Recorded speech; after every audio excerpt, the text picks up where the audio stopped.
La foire aux vanités par William Makepeace Thackeray. Partie 20 du livre audio, tome 2, chapitre 20. Où l'on voit au grand jour l'amabilité de Lord Steyne. Dans ces moments de générosité, Lord Steyne ne faisait point les choses à demi, et les Crowley avaient pu en juger mieux que tous autres. Sa seigneurie avait poussé la sollicitude jusqu'à se préoccuper de l'avenir du petit Rawdon, et avait fait entendre à ses parents qu'il était temps de l'envoyer à l'école. À cet âge, qu'y avait-il de plus profitable que l'émulation d'élève à élève, et ce premier frottement qui développe et le corps et l'esprit? Le père objecta que ses moyens ne lui permettaient pas de faire entrer son fils dans une bonne pension.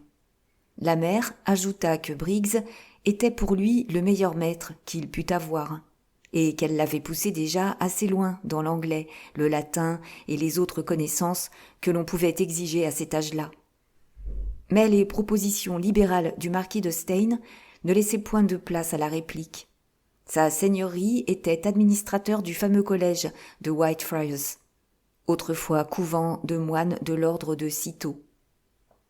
Bien que Rawdon n'eût jamais étudié d'autres livres que l'almanach des courses, et qu'il n'eût conservé d'autres souvenirs de ses humanités que celui des coups de férule qu'il avait reçus dans sa jeunesse à Eton, il éprouvait néanmoins pour les études classiques ce respect qu'il convient à tout gentilhomme anglais de ressentir, et se réjouissait à la pensée que son fils allait se bourrer de science et mériter de trouver place quelques jours dans la famille des savants.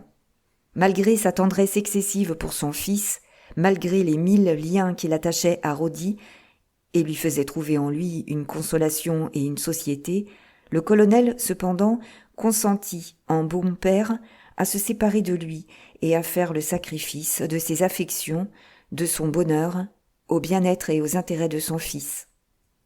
Hélas, il ne mesura l'étendue du sacrifice qu'au moment de la séparation. Après le départ du petit garçon, il fut pris d'une tristesse et d'un abattement qu'il aurait vainement cherché à dissimuler, et dont n'approchait point le chagrin de l'enfant, ravi de ce changement d'existence et des nouvelles amitiés qu'il se permettait de faire. Becky se mit à rire, quand le colonel, dans son langage inculte et décousu, voulut exprimer la douleur que lui causait le départ de l'enfant. Le pauvre garçon en ressentit plus vivement encore la perte qu'il faisait. Plus d'une fois, il lui arriva de jeter un regard de tristesse sur le lit abandonné où couchait le petit garçon. C'était le matin, surtout, qu'il souffrait le plus de la privation de son fils. En vain, il essayait d'aller faire tout seul la promenade qu'il faisait jadis avec le petit Roddy. Il était vivement affecté de cet isolement. Son seul plaisir fut alors dans la fréquentation des gens qui avaient les mêmes sentiments de tendresse que lui pour son fils. Il allait passer de longues heures auprès de l'excellente Lady Jane et causait avec elle de la bonne mine et des 1000 qualités de cet enfant bien-aimé. La tante aimait beaucoup le neveu, comme nous avons déjà eu l'occasion de le dire, et sa fille n'aimait pas moins son cousin. Aussi pleura-t-elle beaucoup lorsqu'il fallut se séparer. Le colonel sut un gré infini à la mère et à la fille de ces marques de tendresse, et leur sympathie l'encouragea à s'abandonner, en leur présence, à la vivacité de ses affections paternelles. Dans ses conversations intimes, il mettait à découvert les meilleurs et les plus honnêtes mouvements de son âme. Avec l'affection de Lady Jane, il gagnait encore son estime par les sentiments qu'il lui manifestait et qu'il était obligé d'étouffer en présence de sa femme.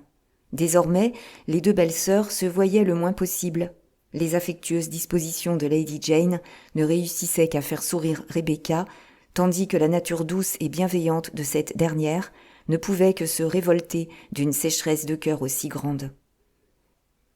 Les mêmes causes tendaient à opérer une scission semblable entre Rawdon et sa femme, bien qu'il fît tous ses efforts pour se faire illusion à ce sujet. Rebecca, du reste, s'inquiétait fort peu de l'éloignement qu'elle inspirait à son mari. Existait-il au monde un être ou une chose capable de la toucher ou de l'émouvoir ? Son mari était à ses yeux un esclave, ou au moins son très humble serviteur.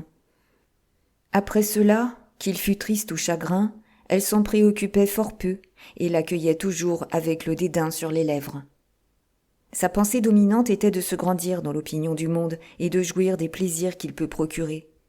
Elle était bien, du reste, d'un tempérament à y prendre une position élevée.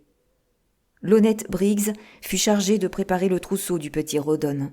Molly, la femme de chambre, sanglotait en disant adieu au petit bambin. Molly, toujours bonne et fidèle, bien que depuis longtemps on ne lui payât plus de gages. Mistress Becky ne voulut point prêter sa voiture à Rawdon pour accompagner son fils à la pension. Un équipage dans la cité, par exemple. Un fiacre était bien assez bon. Becky ne chercha point son fils pour lui donner une dernière caresse avant le départ, et Roddy ne chercha pas davantage sa mère pour l'embrasser. Et pourtant il donna un baiser à sa vieille Briggs, à l'égard de laquelle il se montrait très économe de caresses, et il s'efforça de la consoler de son mieux en lui promettant de venir tous les dimanches à la maison pour qu'elle pût le voir tout à son aise. Tandis que le fiacre se dirigeait du côté de la cité, l'équipage de Becky arrivait au grand trot au parc, dans les allées duquel l'élégante petite femme se mit à se promener, entourée d'une douzaine de jeunes élégants, tandis que le père et le fils franchissaient le seuil de l'ancien collège, et que Rawdon, après y avoir laissé l'objet de ses plus chères affections, revenait accablé de la tristesse la plus légitime et la plus honnête que le pauvre garçon eût éprouvée depuis son jeune âge. Il rentra chez lui, la tête basse et la mort dans le cœur. Il dîna tout seul avec Briggs, qu'il traita fort bien et à laquelle il montra beaucoup de reconnaissance pour les soins et l'affection qu'elle témoignait au petit garçon. Et puis il s'en voulait, au fond de sa conscience, pour les emprunts faits à Briggs et pour la part qu'elle avait eue dans les fourberies de sa femme. Ils causèrent longuement du petit Rawdon, car Becky ne rentra que pour s'habiller et ensuite aller dîner en ville. Rawdon, de son côté, partit tout chagrin pour aller prendre le thé avec Lady Jane et lui rendre compte de la manière dont il s'était exécuté, du courage et de la résolution du petit Rawdon dans cette conjoncture. Comme protégé de Lord Steyne, comme neveu d'un membre des communes, comme fils d'un colonel chevalier du bain, dont le nom se lisait souvent dans le Morning Post à l'article « Causerie des salons », les hauts fonctionnaires du collège se montrèrent fort disposés à traiter l'enfant avec bienveillance. Il avait les poches remplies d'argent et le dépensait à régaler ses camarades de tartes à la groseille et autres friandises. Les samedis, il venait chez son père, pour qui c'était le plus beau jour de la semaine. Quand il était libre, Rawdon conduisait l'enfant au théâtre ou l'y envoyait avec le domestique. Rawdon était ravi de lui entendre raconter ses histoires de pension, ses batailles avec ses camarades. Avant peu, il finit par savoir le nom de tous les maîtres et de la plupart des enfants aussi bien que le petit Rawdon lui-même. Et il s'efforçait de ne point paraître non plus trop étranger à la grammaire latine, lorsque son fils lui faisait part du point où il en était arrivé. « Travaille, mon garçon, lui disait-il en prenant un air de gravité. En ce monde, un homme ne vaut que par son travail. C'est par le travail seul qu'on arrive. » Les dédains de mistress Crowley à l'égard de son mari devenaient de jour en jour plus visibles. « Faites ce qu'il vous plaira. Allez dîner où bon vous semble. Allez prendre votre bière ou votre absinthe au café comme il vous plaira, si vous n'aimez aller geindre auprès de Lady Jane. Seulement n'attendez pas que j'aille me faire du mauvais sang à cause de cet enfant. Il faut bien que je prenne soin de vos affaires, puisque vous ne savez pas en prendre soin vous-même. Où seriez-vous maintenant ? Je vous le demande, si je vous avais abandonné à vos propres forces. Quelle mine feriez-vous dans le monde, si je n'avais toujours été là pour vous diriger ? Ce qu'il y a de certain, c'est que, dans tous les salons où allait Becky, on s'inquiétait peu du pauvre Rawdon, et que même maintenant, on invitait la femme sans le mari. Quant à mistress Rawdon, il semblait désormais qu'elle n'eût jamais vécu en dehors du grand monde, et, lorsque la cour prenait le deuil, elle se mettait en noir de la tête aux pieds. Une fois qu'il eut été pourvu à l'avenir du petit Rawdon, Lord Steyne, qui portait aux affaires de Crowley le même intérêt que si elles eussent été les siennes, trouva que le départ de Briggs serait une réforme utile au budget des dépenses. Becky était d'ailleurs assez entendue pour tenir elle-même sa maison. Il a été dit dans un précédent chapitre que le noble lord avait fourni à sa protégée les moyens de payer l'emprunt fait à Briggs, et celle-ci n'en continuait pas moins à rester à Curzon Street. Milord en tira la fâcheuse conclusion que Mistress Crowley avait employé son argent à quelque autre usage que celui pour lequel il le lui avait si libéralement donné. Lord Steyne ne poussa pas la simplicité jusqu'à demander à Becky une explication à ce sujet. Il était sûr d'avance qu'elle aurait 1000 excellentes raisons à lui opposer pour justifier l'emploi de cet argent. Mais il résolut toutefois d'en avoir le cœur net et conduisit cette affaire avec une délicatesse et une habileté merveilleuses. Un jour où Mistress Rawdon était à la promenade, Milord se présenta au petit hôtel de Curzon Street. Il demanda à Briggs une tasse de café, lui raconta qu'il avait de bonnes nouvelles du petit collégien. Enfin, il manœuvra si bien qu'au bout de 5 minutes, il sut d'elle que tout ce qu'elle avait reçu de Mistress Rawdon se bornait à une robe de soie, cadeau qui avait fait tressaillir son cœur de reconnaissance. Milord souriait en écoutant ce récit candide et naïf.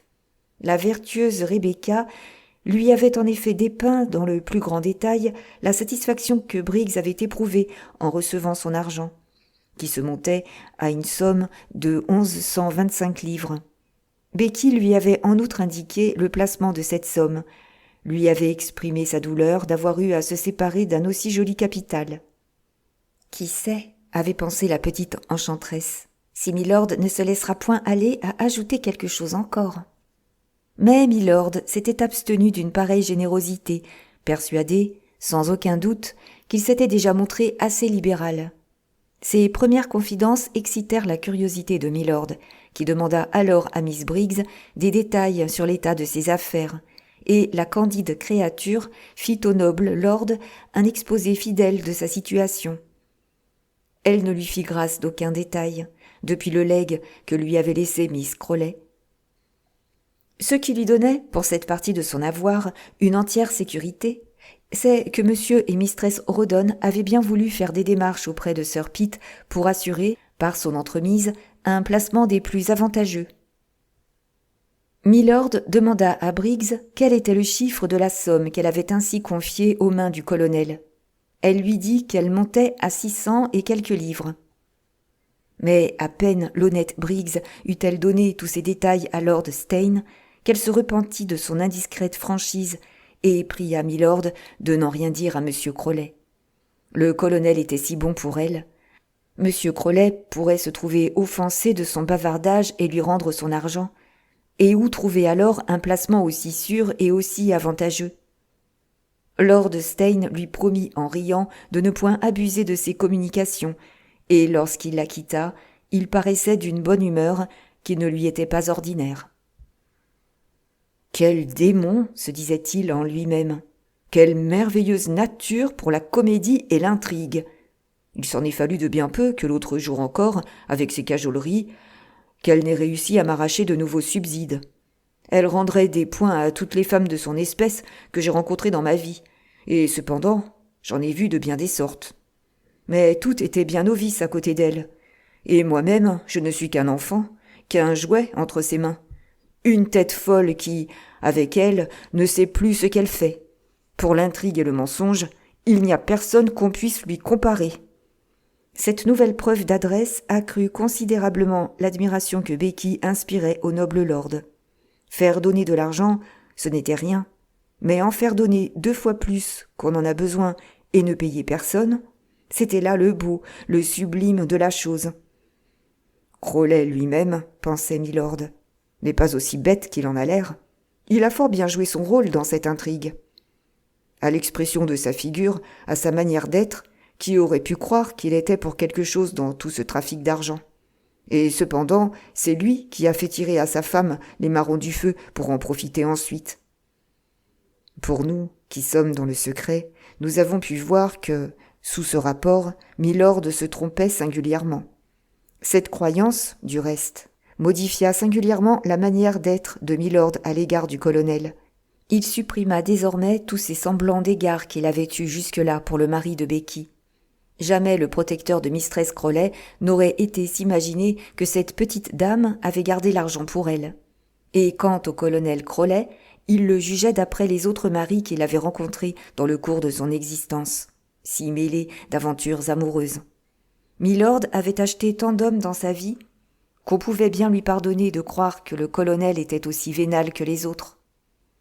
À la première occasion où Lord Steyne se trouva seul avec Becky, il s'empressa, d'un ton de belle humeur, de lui faire compliment de la manière adroite et fine dont elle savait se procurer l'argent dont elle avait besoin. Bien que Becky fût prise au dépourvu, son embarras ne fut pas long. Cette estimable créature n'avait recours au mensonge que lorsqu'elle n'avait pas d'autre voie pour se tirer d'affaire.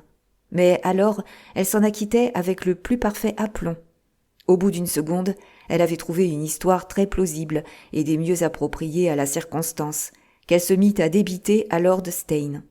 Elle lui avoua que dans ses déclarations précédentes, elle l'avait trompé, indignement trompé.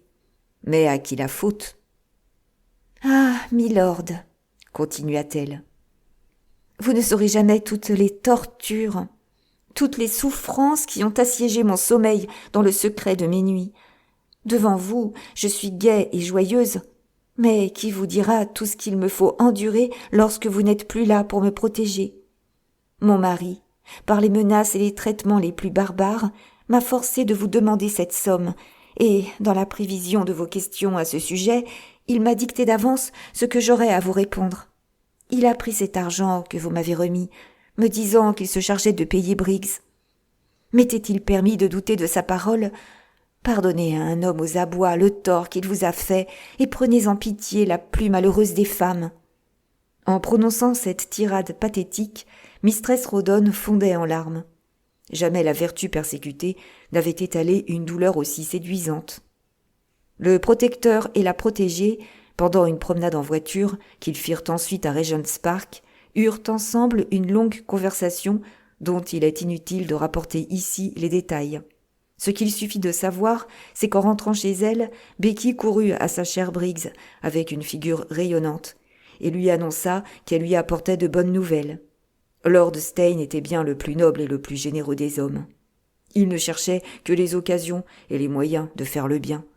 Maintenant que le petit Rawdon était placé au collège, elle avait désormais moins besoin d'un aide et d'une compagne.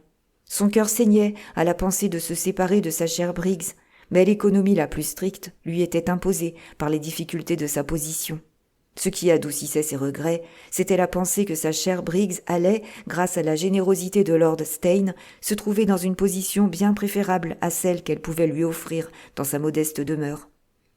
Mistress Pilkington, l'intendante de Gauntlet Hall, était, par suite des années et des rhumatismes, dans un état de faiblesse qui ne lui permettait plus d'exercer la surveillance nécessaire dans un aussi vaste château. Il fallait donc songer à la remplacer. C'était une position magnifique. La famille allait tout au plus une fois en 2 ans à Gauntlet. Pendant tout le reste du temps, l'intendante était reine et maîtresse dans ce magnifique domaine. Elle tenait table ouverte et recevait la visite du clergé des environs et des personnes recommandables de tout le comté. En fait, elle était la dame châtelaine de Gauntlet. Les 2 intendantes qui avaient précédé mistress Pilkington avaient épousé les vicaires de Gauntlet, et s'il n'en était pas advenu de même pour mistress Pilkington, c'est qu'elle était la tante du vicaire actuel. En attendant sa nomination définitive, elle n'avait qu'à aller voir mistress Pilkington et s'assurer par elle-même que c'était une position qui lui conviendrait. Les mots nous manquent pour décrire avec quel transport de reconnaissance Briggs accueillit cette nouvelle. La seule condition qu'elle mit à son acceptation fut que le petit Rawdon viendrait la voir au château. Cette promesse ne coûtait pas beaucoup à Becky. Lorsque Rawdon rentra, elle courut lui annoncer cette bonne nouvelle. Rawdon fut ravi, enchanté. Il se sentait débarrassé d'un grand souci, celui du remboursement de Briggs. Toutefois, son esprit n'était pas encore parfaitement satisfait. Il raconta au petit Southdown ce que Lord Steyne avait fait, et le petit Southdown le regarda d'un air qui éveilla dans son esprit de nouveaux soupçons. Il fit part à Lady Jane de cette nouvelle marque de bonté que venait de lui donner Lord Steyne. En apprenant cela, Lady Jane prit une physionomie toute singulière, et il en fut de même de Sir Pitt. « Elle est trop vive, trop gaie, » dirent-ils à Rawdon. « Vous avez tort de la laisser courir ainsi toute seule les fêtes et les réunions. Il faudrait l'accompagner partout où elle va, ou au moins mettre quelqu'un auprès d'elle. quand ce ne serait qu'une des sœurs de Crowley la reine. Et encore, pour une femme comme elle, il n'y aurait pas là de quoi la retenir beaucoup. Sans doute il était nécessaire que quelqu'un fût auprès de Becky, mais l'honnête Briggs ne devait pas pour cela laisser échapper l'offre brillante qui lui était faite. Elle prépara donc ses paquets et se disposa à se mettre en route. Voilà comment les 2 postes avancés du ménage de Rawdon tombèrent aux mains de l'ennemi. Sir Pitt alla un jour chez sa belle-sœur pour démêler les motifs du départ de Briggs et s'éclairer également sur quelques autres points non moins délicats. Vainement elle tenta de lui faire comprendre combien était nécessaire pour son mari la protection de Lord Steyne, combien il serait cruel de priver Briggs des avantages qu'on lui offrait.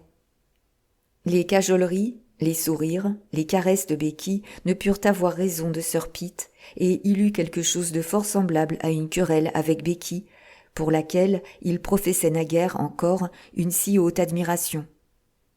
Il lui parla de l'honneur de la famille, de la réputation immaculée des Crowley. Il lui reprocha avec indignation l'accueil trop facile qu'elle faisait à tous ces jeunes Français, à tous ces jeunes étourdis à la mode, enfin à Lord Steyne lui-même, dont la voiture semblait avoir pris racine à sa porte et qui passait chaque jour des heures entières en tête-à-tête avec elle. On commençait à jaser dans le monde de l'assiduité de ses visites. Comme chef de la famille, il la suppliait d'être plus réservé dans sa conduite. 1000 bruits fâcheux circulaient déjà sur son compte. Lord Steyne, malgré sa haute position et la supériorité de son talent, était un homme dont les attentions ne pouvaient que compromettre une femme. Il la priait, la conjurait, et, s'il le fallait, lui commandait, en sa qualité de beau-frère, d'apporter la plus grande retenue dans ses rapports avec le noble lord. Becky promit tout ce que lui demanda Sir Pitt, mais Lord Steyne continua à lui rendre d'aussi fréquentes visites que par le passé, et la colère de Sir Pitt en redoubla. Je ne sais trop si Lady Jane fut bien aise ou fâchée de cette brouille survenue entre son mari et sa belle-sœur. Lord Steyne continua ses visites, Sir Pitt cessa les siennes, et sa femme fut aussi d'avis de couper court à tout rapport avec le noble lord et de refuser pour la soirée des charades l'invitation que lui avait adressée la marquise. Mais Sir Pitt jugea qu'il convenait de s'y rendre, son Altesse royale devant s'y trouver. Sir Pitt se retira du moins de très bonne heure, et sa femme s'applaudit intérieurement de ce prompt départ. Becky avait à peine dit quelques mots à son beau-frère, et n'avait pas même daigné reconnaître sa belle-sœur. Pitt Crowley déclara que c'était une petite impertinente, et flétrit avec une grande énergie d'expression l'inconvenance de ces jeux scéniques et de ces travestissements burlesques dans lesquels sa belle-sœur avait figuré. Les charades une fois terminées, il prit à part son frère Rawdon et le tança vertement d'avoir été se compromettre dans de pareilles mascarades et d'avoir permis à sa femme de se produire dans ces honteuses bouffonneries. Rawdon l'assura qu'il se tiendrait pour averti à l'avenir. Déjà, sous l'influence des avis de son frère et sa belle-sœur, il était presque devenu le modèle et l'exemple des vertus domestiques.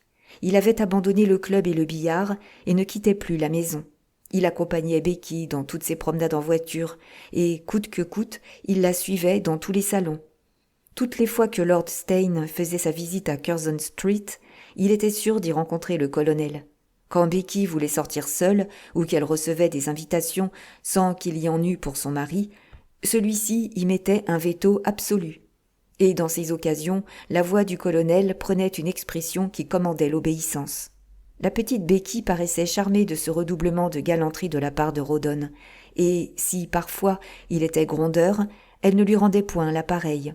Dans le monde, comme dans le tête-à-tête, elle avait toujours pour lui un sourire sur les lèvres et veillait à tout ce qui pouvait contribuer à son plaisir ou à son divertissement. La lune de miel était passée depuis longtemps, et cependant c'était toujours de la part de Becky même prévenance, même gaieté, même franchise et même confiance. « Que je suis contente, lui disait-elle à la promenade, de vous avoir ici, à mes côtés, au lieu de cette vieille folle de Briggs. Sortons toujours ainsi ensemble, mon cher Rawdon, que ce serait gentil, et que nous serions heureux, si nous avions seulement un peu de fortune. » S'il s'endormait après dîner dans son fauteuil, il ne trouvait point en face de lui, à son réveil, une figure boudeuse, maussade, et portant l'expression du reproche.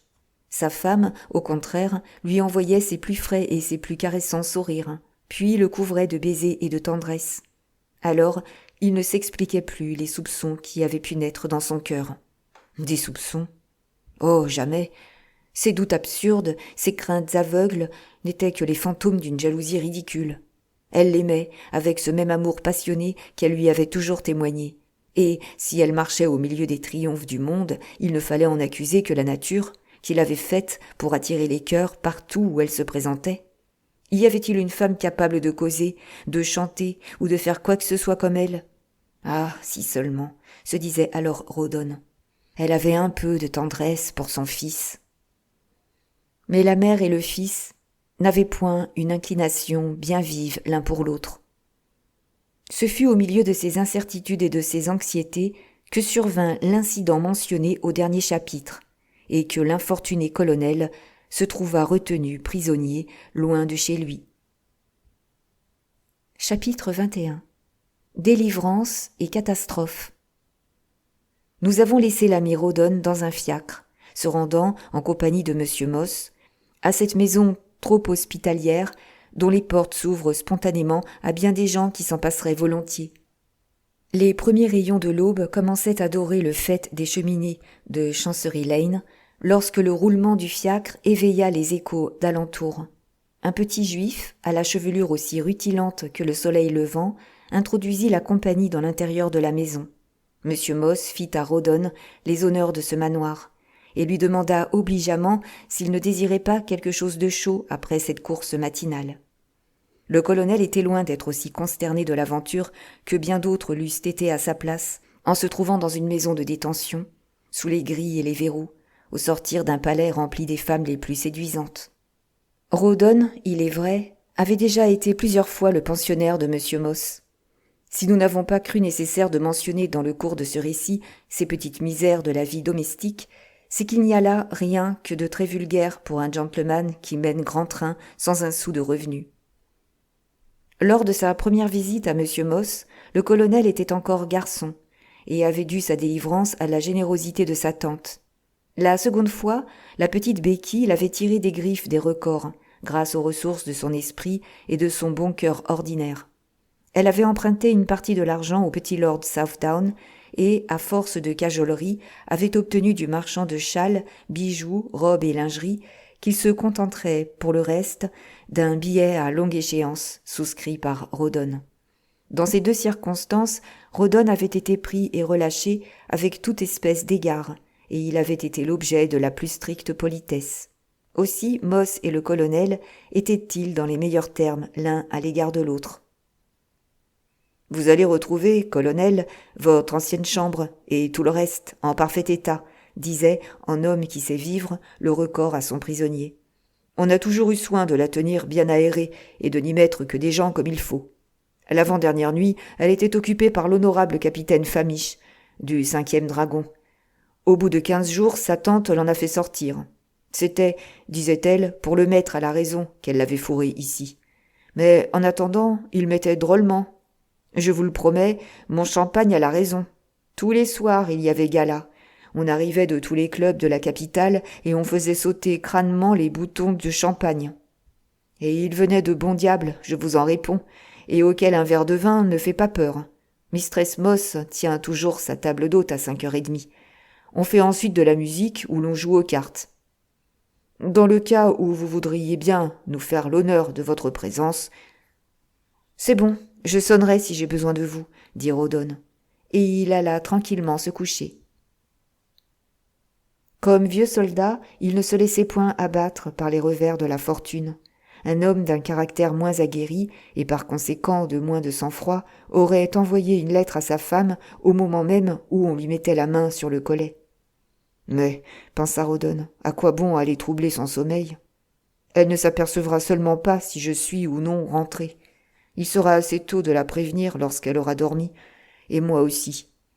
De quoi s'agit-il ? De 170 livres ? Ce serait bien le diable si elle ne trouvait pas à décrocher quelque part cette bagatelle.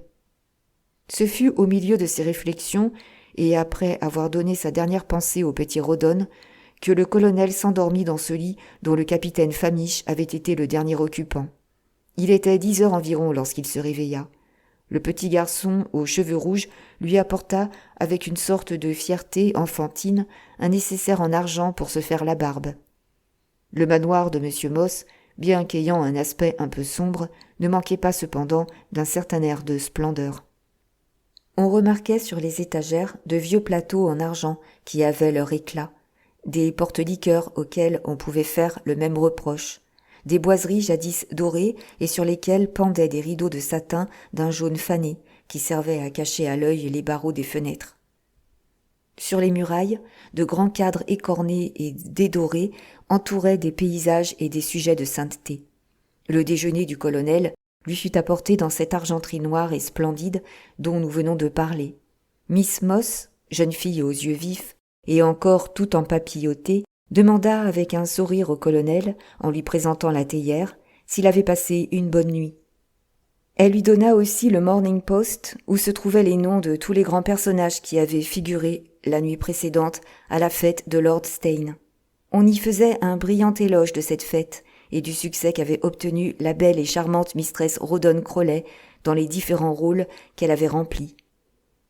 Le colonel se mit à jaser de la façon la plus intime avec sa geôlière, qui s'était assise sur le bord de la table dans une pose pleine de grâce et de nonchalance. Elle portait à ses pieds de vieux souliers de satin éculés et des bas qui lui tombaient sur les talons. Le colonel Crawley finit par demander une plume, de l'encre et du papier, et bientôt Miss Moss arriva, portant entre l'index et le pouce la feuille de papier désirée.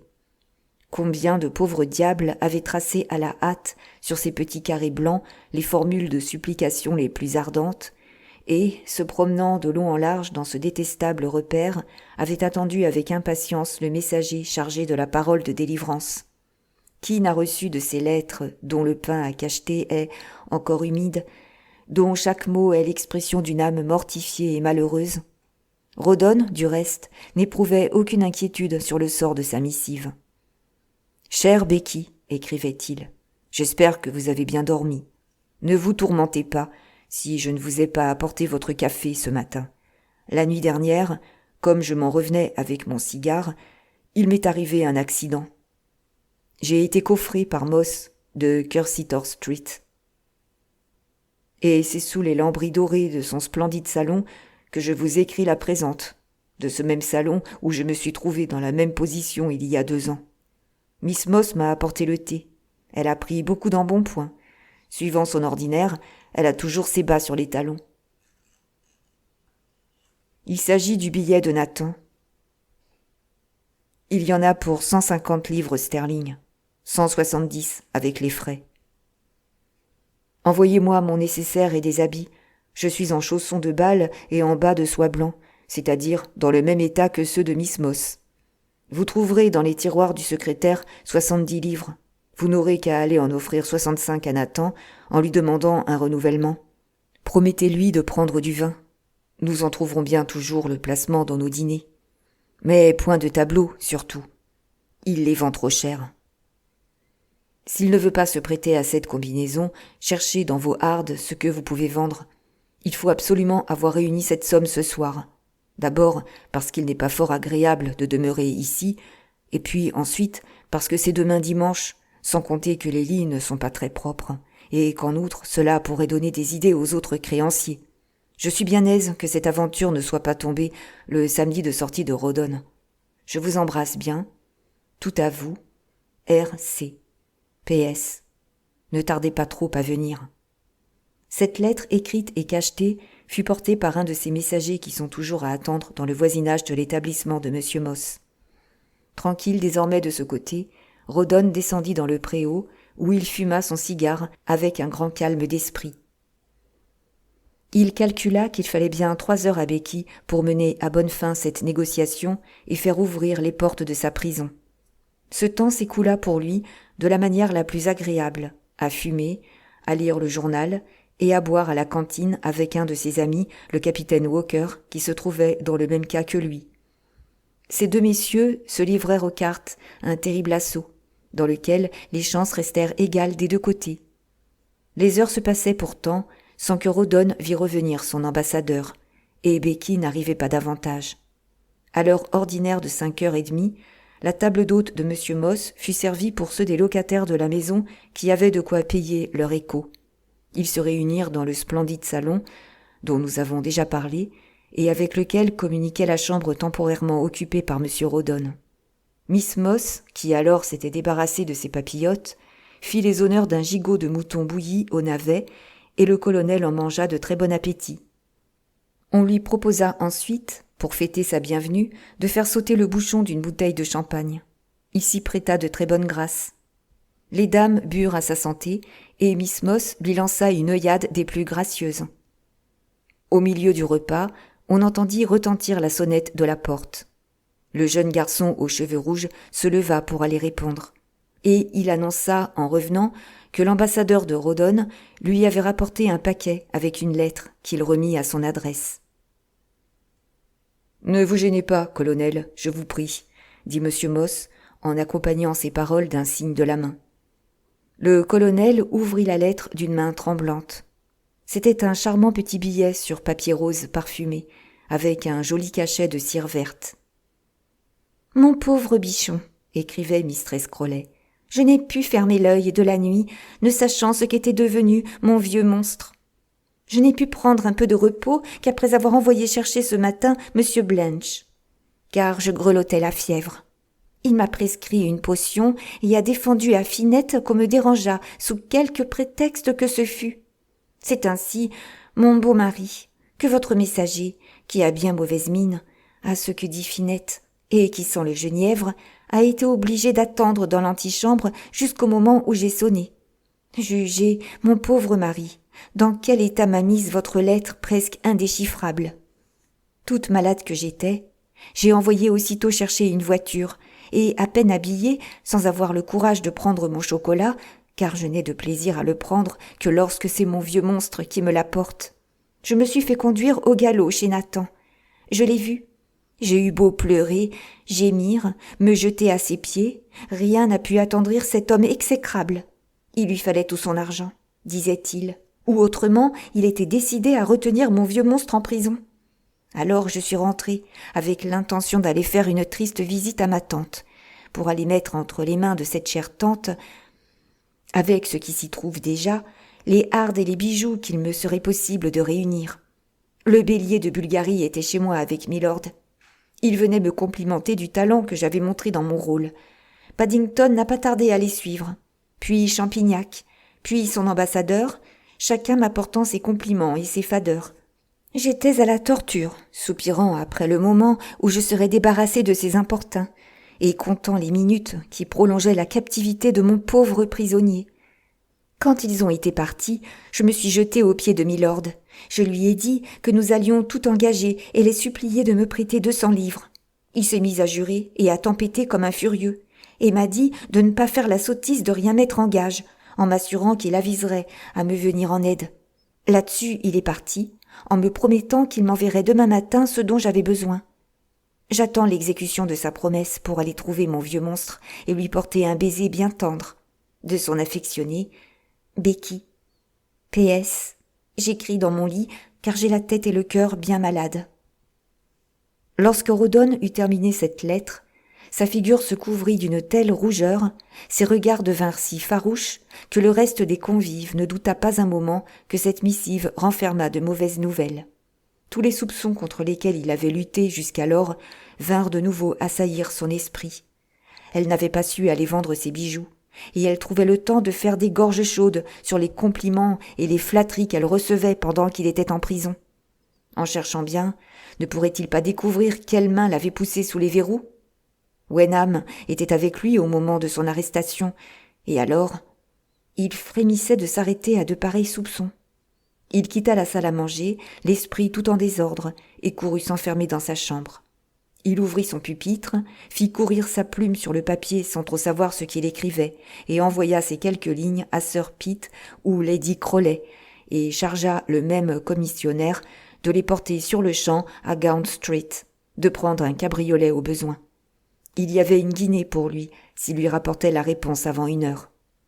Dans ce billet, il suppliait son frère et sa sœur, pour l'amour de Dieu, au nom de son fils et de son honneur, de le tirer de la triste situation dans laquelle il était tombé. Il était en prison, Il avait besoin de 100 livres pour recouvrer sa liberté. Il les suppliait de venir le délivrer. Après avoir expédié sa lettre, il revint prendre sa place à table et demanda du vin. Sa conversation bruyante, ses éclats de rire stridents avaient quelque chose d'étrange et de sinistre. À plusieurs reprises, il partit d'un ricanement convulsif en songeant à ses terreurs. Cette heure se passa pour lui à boire et à faire le guet, cherchant à saisir le moindre bruit qui lui annonça la voiture qui allait lui rapporter sa destinée. À l'expiration du temps fixé, il entendit un bruit de roues devant la porte, et le jeune garçon aux cheveux rouges sortit avec son trousseau de clés. Une dame attendait dans le salon des visiteurs. « Le colonel Crowley ?» demanda-t-elle d'une voix toute tremblante. Après lui avoir fait un signe d'intelligence, le garçon referma la porte extérieure sur elle, puis il revint dans la salle à manger, où il dit à Crowley : « Colonel, on vous demande. » Rawdon quitta la pièce d'un bond et descendit au parloir, laissant tous les autres convives occupés gaiement à sabler le champagne. Un faible rayon de lumière tombait à travers la fente de la porte sur cette dame, qui paraissait fort agitée. « C'est moi, Rawdon, » lui dit-elle d'une voix tremblante, dont elle cherchait à déguiser l'émotion. « C'est moi, Jane. » Rawdon en croyait à peine ses yeux et ses oreilles. Il s'élança vers elle, la serra dans ses bras, articula quelques remerciements inintelligibles, puis, s'appuyant sur son épaule, donna un libre cours à ses sanglots. Quant à elle, elle ne comprenait rien à cette émotion. Il ne fut pas difficile d'obtenir la quittance de M. Moss. Ce brave homme éprouva cependant un certain déplaisir. Il avait bien compté avoir le colonel pour convive pendant toute la journée du dimanche. Jane, toute rayonnante de joie et de bonheur, fit sortir Rawdon de la prison de dette et l'emmena dans la voiture qu'elle avait prise pour hâter le moment de sa délivrance. « Mon cher Rawdon, lui dit-elle, Pete était parti pour un dîner politique lorsque votre lettre est arrivée, et alors je n'ai pas hésité. Je suis venue vous chercher moi-même. » En même temps, elle lui serrait la main. Peut-être fut-il très heureux pour Rawdon que Sir Pete ait eu ce jour-là ce devoir ministériel à remplir. Rawdon ne trouvait pas de paroles assez énergiques pour témoigner à sa belle-sœur toute sa reconnaissance. Cette vivacité de sentiment troublait un peu la pauvre petite Lady Jane. « Ah !» lui disait-il dans un transport de candeur, « vous ne savez pas combien je suis changé depuis que je vous connais et que j'ai mon petit Roddy. Il a bien fallu que je changeasse un peu, parce que, voyez-vous, je sens là-dessous quelque chose. J'éprouve, enfin... » Il laissa sa phrase inachevée, mais Lady Jane le comprit néanmoins, et le soir même, après son départ, assise auprès du berceau de son enfant, elle pria humblement le ciel pour le pauvre pécheur accablé du poids de ses égarements. En sortant de chez elle, Rawdon se dirigea au pas de course vers Curzon Street. Il était alors 9 heures du soir. Il traversa comme un fou les rues, les carrefours, jusqu'au moment où il s'arrêta enfin tout haletant devant la porte de sa maison. Il recula d'un pas pour s'appuyer sur la grille. Puis, levant avec angoisse les yeux du côté des croisées, il vit le salon tout resplendissant de lumière. Et pourtant, ne lui avait-elle pas écrit qu'elle était au lit et malade ? Il resta immobile pendant quelque temps, et la lumière descendant des fenêtres éclairait sa figure pâle et décomposée. Il tourna sa clé dans la serrure et entra dans la maison. Des éclats de rire partaient de l'étage supérieur. Rawdon portait encore le costume qu'il avait le matin même au moment de son arrestation. Il monta l'escalier sur la pointe du pied. Arrivé à la dernière marche, il s'appuya un moment sur la rampe. Point de bruit dans la maison. On avait donné congé à tous les domestiques. Rawdon prêta de nouveau l'oreille. Il entendit des éclats de rire se confondant avec une voix qui chantait. C'était Becky qui redisait la romance de la nuit précédente. Une voix rauque criait « Brava, brava !» Cette voix était celle de Lord Steyne. Rawdon ouvrit la porte et rentra.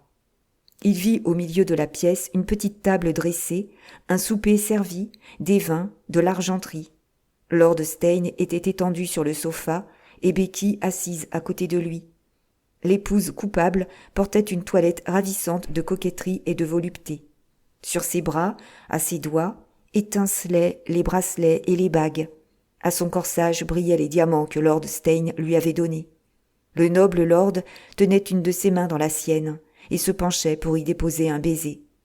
Mais déjà Becky était debout, car, glacée de terreur, elle venait de voir devant elle la pâle figure de Rawdon.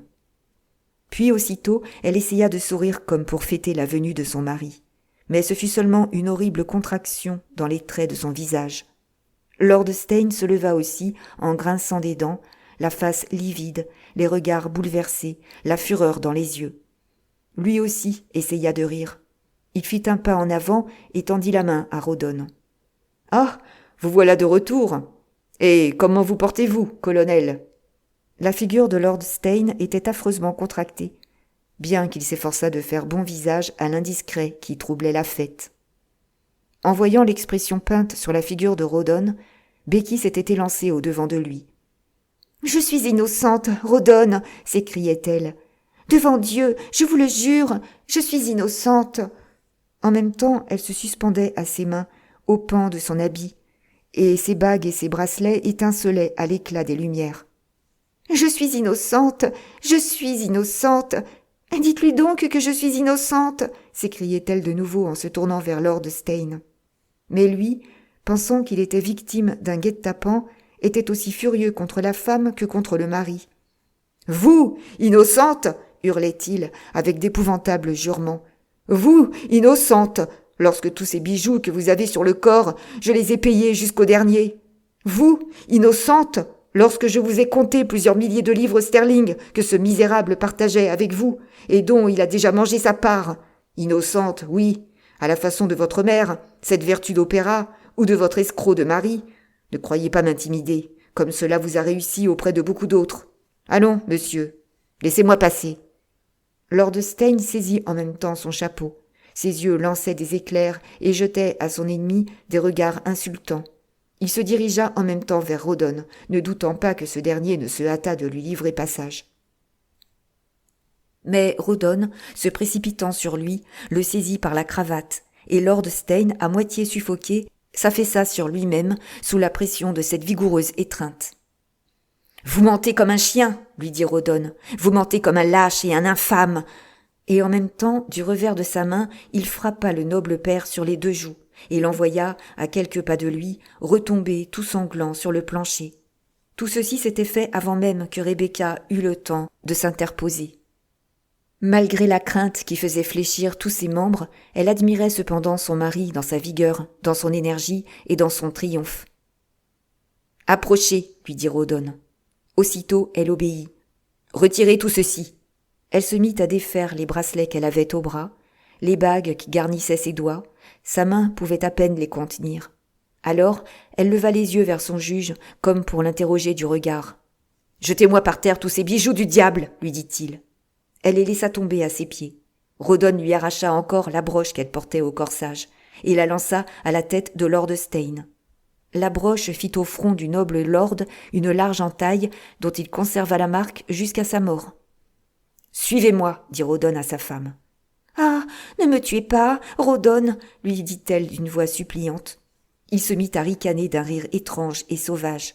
« Je veux savoir si cet homme en a menti pour ce qu'il a dit de l'argent, comme pour ce qu'il a dit de moi. Parlez. En avez-vous reçu de lui ?»« Non, dit Rebecca, c'est-à-dire... » « Vos clés, reprit Rawdon.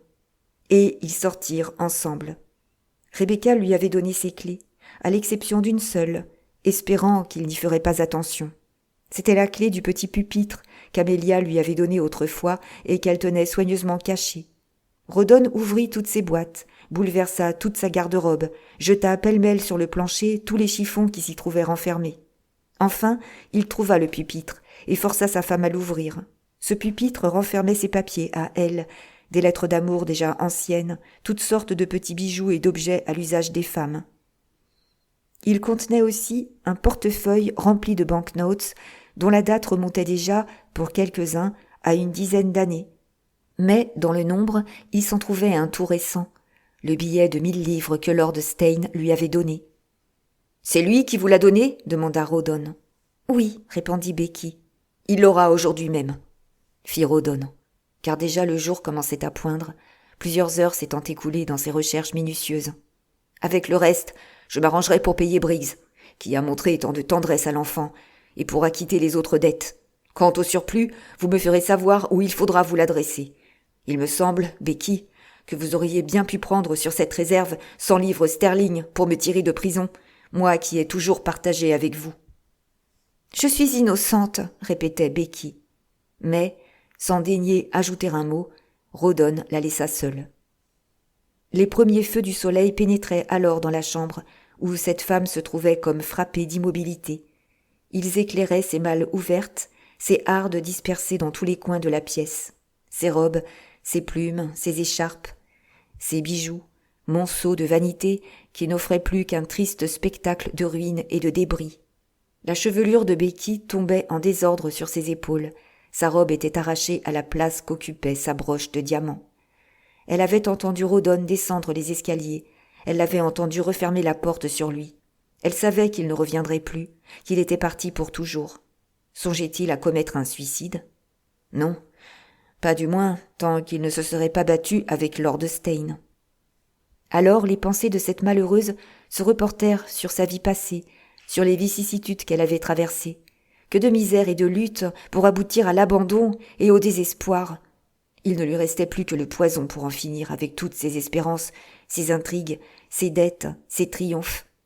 Ce fut au milieu de ces réflexions que la trouva sa femme de chambre, créature que Lord Steyne avait placée auprès d'elle. « Mon Dieu, madame, qu'est-il donc arrivé ?» fit-elle en la voyant les yeux secs et les mains crispées au milieu de cette scène de désolation. Et nous le demanderons comme elle. Qu'était-il donc arrivé ? Était-elle coupable ? Était-elle innocente ?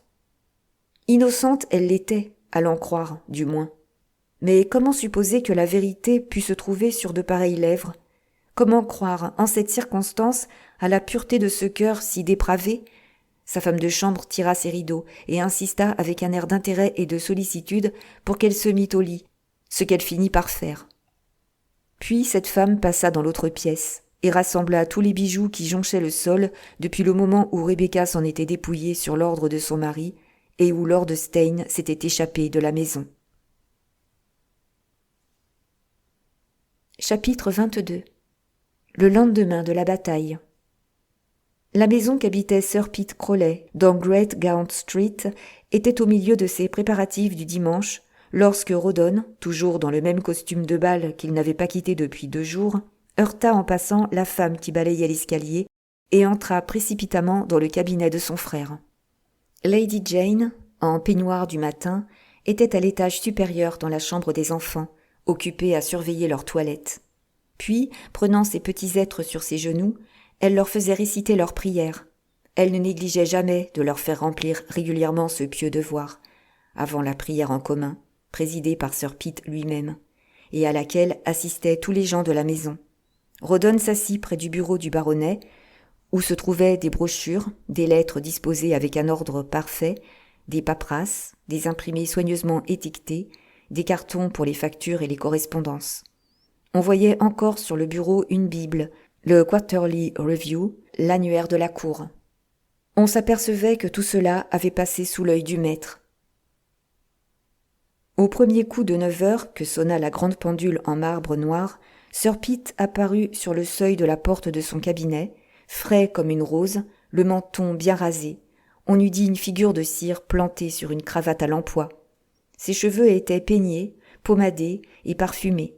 Il avait achevé ses ongles tout en descendant l'escalier d'un pas majestueux, et sous sa robe de chambre, couleur cendrée, il possédait tout à fait la mise d'un gentilhomme anglais de vieille roche. Il fit un mouvement de surprise en apercevant dans son cabinet le pauvre Rawdon, avec les vêtements en désordre, les yeux injectés de sang, les cheveux tout hérissés. Il pensa d'abord que son frère était ivre et que c'étaient là les traces d'une orgie. « Mon Dieu, Rawdon, lui dit-il, que voulez-vous avec cette figure toute décomposée ? Qui vous amène de si bonne heure ? Pourquoi n'êtes-vous point chez vous ?»« Chez moi, dit Rawdon avec un rire sauvage. N'ayez pas peur, Pitt, j'ai mon sang-froid. Fermez la porte, j'ai à vous parler. Pitt ferma la porte et revint à son bureau, se plaça dans un fauteuil à côté de son frère, et se mit à limer ses ongles avec une dextérité sans égale. « Pete, reprit alors le colonel après une pause, c'en est fait de moi. Je suis perdu, sans ressources.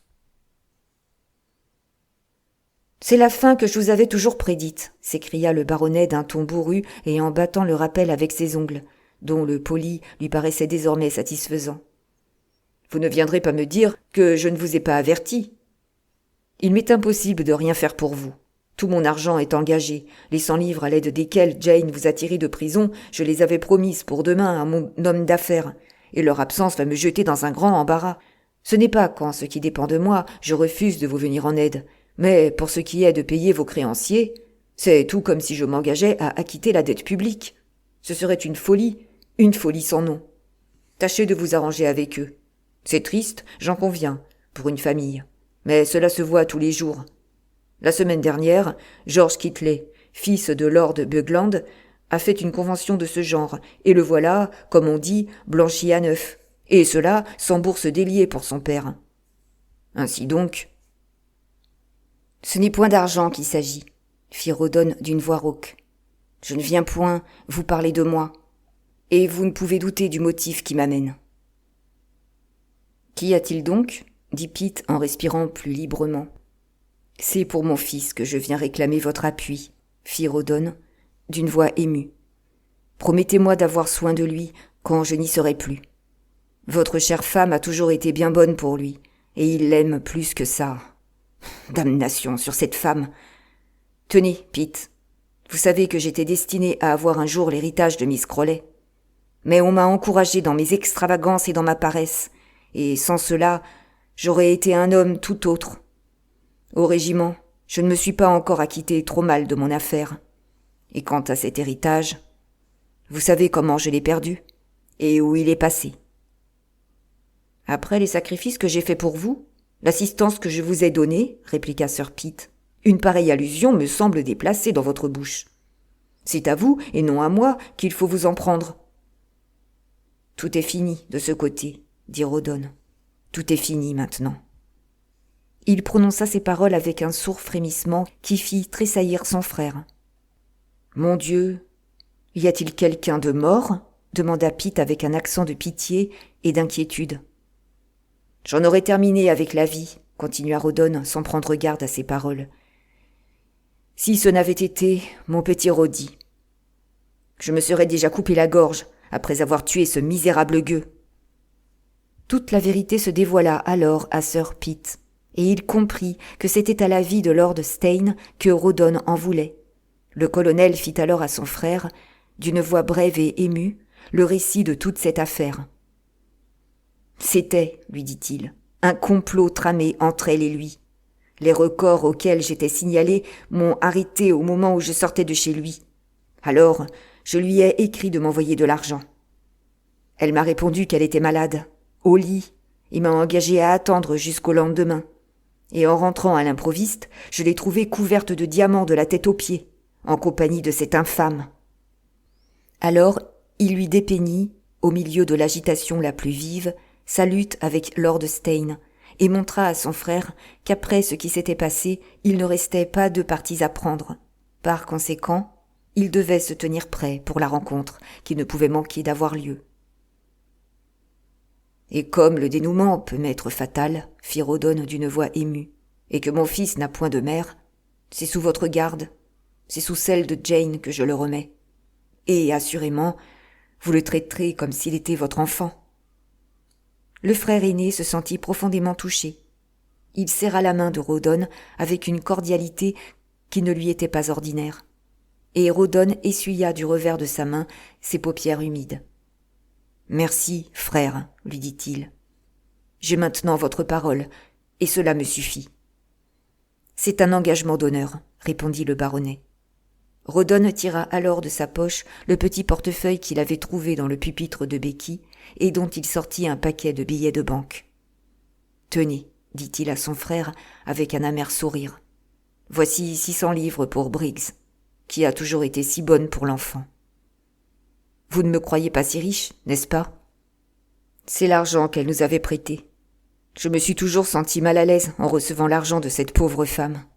Quant au surplus, que j'ai emporté dans le premier moment, On peut le rendre à Becky pour qu'elle se tire d'affaire avec. » Tout en parlant ainsi, il prenait dans le portefeuille les autres billets pour les remettre à son frère.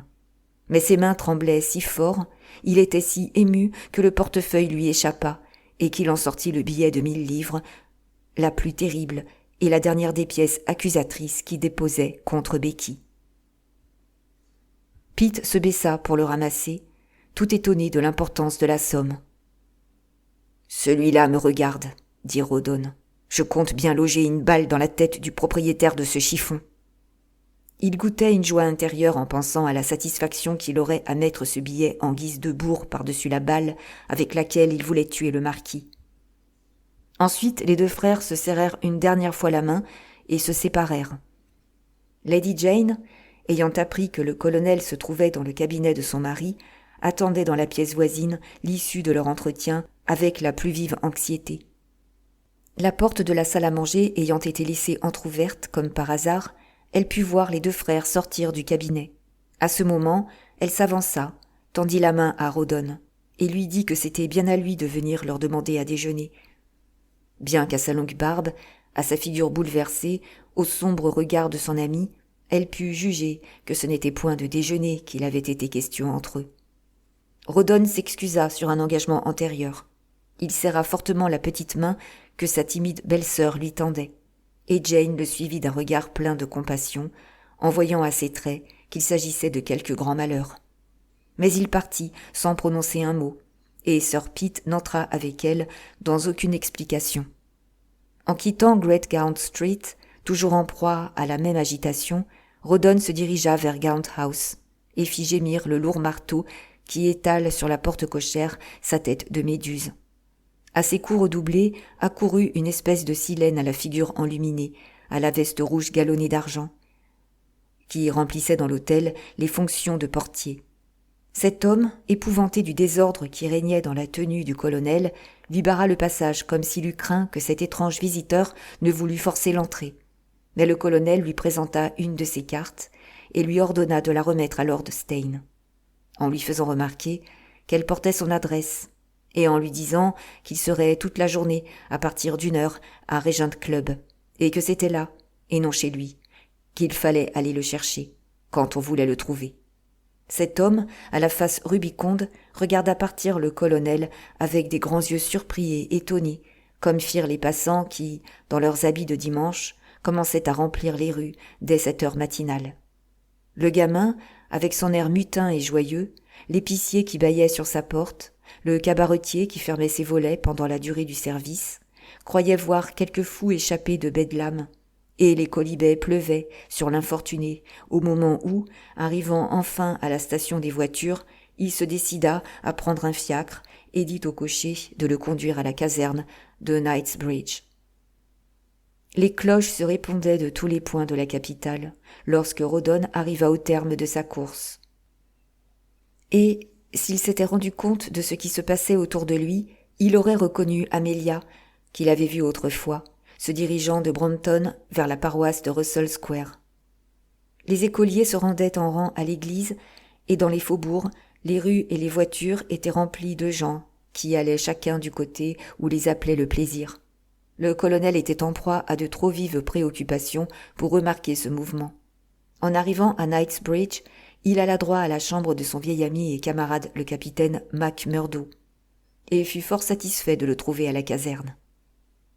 Le capitaine Mac Murdo était un ancien officier qui avait eu sa part de gloire à la journée de Waterloo. Son régiment l'aimait beaucoup, et la médiocrité de sa fortune l'avait seul empêché d'arriver au grade supérieur. Il méditait tranquillement sur les douceurs du lit en savourant sa grasse matinée. Lorsque Rawdon ouvrit la porte, ce vénérable guerrier aux cheveux gras et grisonnants portait sur la tête un foulard de soie, au-dessus de la lèvre une moustache teinte et un nez bourgeonnant. Rawdon ayant annoncé au capitaine qu'il venait lui demander un service d'ami, il ne fut pas besoin d'une plus longue explication pour que celui-ci comprît parfaitement de quoi il s'agissait. Il avait déjà conduit plusieurs affaires du même genre avec une grande prudence et une grande habileté. Son Altesse royale, de si regrettable mémoire, lorsqu'elle commandait en chef, professait à ce sujet la plus grande estime pour le capitaine Macmurdo. Enfin, c'était à lui qu'avait recours tout homme d'honneur lorsqu'il se trouvait dans une passe difficile. « Et le motif, mon vieux Crowley ?» lui dit son ancien camarade. « Est-ce encore pour quelque affaire de jeu, comme celle où nous avons fait mordre la poussière au capitaine Marker ?»« Il s'agit de ma femme, » répondit Crowley en baissant les yeux et en devenant tout rouge. Le capitaine fit claquer sa langue. « J'ai toujours pensé, reprit-il, qu'elle finirait par vous jouer quelques tours. » En effet, au régiment et dans les clubs, il y avait eu plus d'un pari engagé sur le sort probable réservé au colonel Crowley. Ces suppositions étaient une conséquence naturelle de la légèreté que Mistress Rawdon étalait dans sa conduite. Mais, au sombre regard par lequel Rawdon accueillit cette observation, Macmurdo comprit qu'il ne fallait pas insister davantage sur ce sujet. « N'y aurait-il donc pas moyen d'en sortir autrement, mon vieux ?» reprit le capitaine avec plus de gravité. « Sont-ce seulement des soupçons ? Dites, ou bien avez-vous des lettres ? Ne pourriez-vous pas tenir cela secret et caché ? En pareille circonstance, le mieux est ne point faire de bruit quand c'est possible. Il a fallu y mettre de la complaisance pour ne s'en apercevoir que maintenant, » continua le capitaine en se parlant à lui-même, et il se rappelait les 1000 propos tenus à la table des officiers, d'où la réputation de Mistress Crowley était bien souvent sortie en morceaux. « Pour des gens comme nous, » reprit Rawdon, « il n'y a pas de manière de terminer cette affaire, entendez-vous ? Ils avaient eu soin de se débarrasser de moi, de me faire arrêter. Je me suis échappé, et je les ai retrouvés seuls en tête-à-tête. Je l'ai appelé lâche et menteur. Enfin, je l'ai frappé et envoyé à terre. »« Il a eu ce qu'il méritait, » répondit Macmurdo. « Mais vous ne m'avez pas encore dit son nom. »« C'est Lord Steyne, » répliqua Rawdon. « Ah, diable, un marquis ? On disait qu'il... C'est-à-dire... C'était vous qui... »« Quel galimatia est-ce là ?» cria Rawdon. « Voulez-vous dire qu'on aurait exprimé des doutes en votre présence sur la vertu de ma femme ? Pourquoi, alors, ne m'en avez-vous rien dit, Mac ? » « Le monde est si médisant, mon pauvre vieux, » répliqua l'autre. « À quoi bon aller vous répéter des propos décervelés sur votre compte ? » « Vous avez manqué au devoir de l'amitié, » lui dit Rawdon. Et, ne pouvant plus maîtriser son émotion, il se couvrit la figure de ses 2 mains et donna un libre cours à sa douleur. Ce spectacle toucha profondément son vieux compagnon d'armes. « Allons, courage, mon vieux, » dit le vieux Mac. « Grand ou petit, il aura une balle dans la tête, ce gibier du diable. Et quant à votre femme, que voulez-vous ? C'est toujours la même histoire. »« Ah, vous ne savez pas combien je l'aimais, » dit Rawdon d'une voix sourde. « Je la suivais comme un petit chien. Je lui donnais tout ce que j'avais. Je me suis condamné à l'indigence pour l'épouser. J'ai engagé jusqu'à ma montre pour satisfaire à ses moindres fantaisies. Pendant ce temps, elle faisait bourse à part. Et enfin, elle m'a refusé 100 livres pour me tirer de prison. » Il raconta alors à Macmurdo, dans un langage plein de dignité, malgré ce qu'il avait de confus, tous les détails de cette histoire. Macmurdo était tout surpris de cette agitation extraordinaire qu'il s'efforçait de calmer par ses réflexions adoucissantes. « Elle peut être innocente, après tout, » lui disait-il. « N'est-ce pas là ce qu'elle soutient ? Ce n'est pas la première fois qu'elle se trouvait seule chez elle avec Lord Steyne. »« Sans doute, » répondait Rawdon avec tristesse. « Mais voici qui ne prouve pas en faveur de son innocence. » Et il montrait au capitaine le billet de 1000 livres qu'il avait trouvé dans le portefeuille de Becky. « Voilà ce qu'il a donné. Et elle ne m'en a rien dit. Et c'est lorsqu'elle avait cet argent-là entre les mains qu'elle a refusé de venir me tirer de la prison où j'étais enfermé. » Le capitaine fut obligé de convenir qu'il y avait là quelque chose qui n'était pas très clair. Pendant cet entretien, Rawdon avait envoyé le domestique du capitaine Macmurdo à Curzon Street, avec ordre de se faire donner des habits et du linge, dont le capitaine avait grand besoin. Pendant l'absence de cet homme, Rawdon et son ami avaient composé à grand-peine et à coups de dictionnaire une lettre destinée à Lord Steyne. Le capitaine Macmurdo, au nom du colonel Crowley, avait l'honneur de se mettre aux ordres du marquis de Steyne et lui annonçait qu'il avait reçu plein pouvoir de lui pour arrêter les conditions du combat que sa seigneurie, il n'en faisait aucun doute, serait la première à réclamer, et qui, d'après la manière dont les choses s'étaient passées, lui paraissait inévitable. Le capitaine Macmurdo, usant toujours des formes les plus polies, priait Lord Steyne de lui désigner un de ses amis avec lequel, lui, le capitaine Macmurdo, pourrait s'entendre. Il finissait en exprimant le désir que le duel eût lieu dans le plus bref délai possible. Le capitaine ajoutait en post-scriptum qu'il avait entre les mains un billet de banque d'une valeur considérable que le colonel Crowley avait de fortes raisons pour supposer qu'il appartenait au marquis de Steyne et qu'il désirait l'envoyer à l'adresse de son propriétaire. Pendant que cette lettre s'élaborait, le domestique du capitaine était de retour de sa commission à la maison du colonel. Mais il ne rapportait ni le sac de nuit, ni le porte-manteau qu'on l'avait envoyé chercher, et sa figure exprimait une stupéfaction comique. « Ils ne veulent rien donner, dit-il alors. La maison est au pillage, ils ont tout mis sans dessus-dessous. Le propriétaire veut retenir tous les effets pour sa garantie. Les domestiques boivent le vin dans le salon, et on dit que vous êtes parti en emportant l'argenterie, colonel. » Puis, après une pause, il ajouta « Il y a déjà un domestique qui a disparu. Simpson, qui a l'air fort excité par la boisson, crie bien fort que rien ne sortira de la maison, qu'on ne lui ait payé ses gages. » Le récit de cette petite insurrection domestique surprit Rawdon et le fit sourire par la diversion qu'elle apportait à ses tristes préoccupations. Les deux officiers s'amusèrent beaucoup de cet orage qui s'élevait autour des débris de cette fortune renversée. « Je suis bien aise au moins que le petit ne soit plus chez moi, » dit Rawdon en se rongeant les ongles. « Vous le rappelez-vous, Mac, lorsqu'il venait au manège et qu'on lui faisait monter le sauteur, comme il se tenait bien dessus. » « C'est vrai qu'il avait un petit air crâne, » reprit l'excellent capitaine. Le petit Rawdon se trouvait pour le moment dans la chapelle de Whitefriars, au milieu d'une rangée de petits garçons en robe comme lui.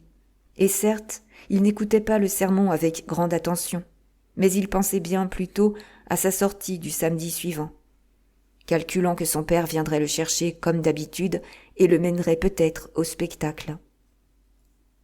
« Ce sera un fameux gaillard que ce garçon-là, » continua Rawdon en pensant toujours à son fils. « Vous me promettez, Mac, que, si cela tourne mal pour moi, si j'y laisse ma peau, je puis compter que vous irez le voir, n'est-ce pas? Ah, je puis dire que j'aimais bien cet enfant-là. Que voulez-vous, mon pauvre vieux? Tenez, vous lui donnerez ces boutons d'or de ma part. C'est tout ce qui me reste. » Il se couvrit la face de ses deux larges mains, et les larmes, en tombant sur ses joues, y traçaient un sillon brûlant. Monsieur Macmurdo, que l'émotion gagnait aussi, ôta son foulard de soie et s'en servit pour essuyer ses yeux. « Descendez et faites-nous préparer à déjeuner, » dit-il à son domestique. « Que voulez-vous, Crowley? Des oignons et des sardines? Commandez. Clay, vous allez donner des habits au colonel. Nous avons toujours été tous les deux de la même taille. Mon vieux Rawdon, il n'y avait pas d'aussi fin cavalier que nous, lorsque nous sommes entrés au régiment. » Macmurdo se tourna alors contre le mur, et, reprenant la lecture de son journal, laissa Rawdon à sa toilette, pour commencer la sienne lorsque son ami aurait terminé. Comme il s'agissait d'un lord, le capitaine Macmurdo apporta un soin particulier à cette opération. Il cira ses moustaches, leur donna le brillant des jours de fête, mit une cravate empesée et son plus beau ceinturon de buffle. Les jeunes officiers, en le voyant arriver pour le déjeuner dans un si brillant costume, lui en firent leurs compliments, et lui demandèrent s'il allait se marier et si Crowley était son témoin. Merci pour votre écoute jusqu'à présent. Si vous avez apprécié, merci de liker, mettre un commentaire. Si ce n'est pas déjà fait, abonnez-vous pour ne manquer aucun épisode. À bientôt pour la suite.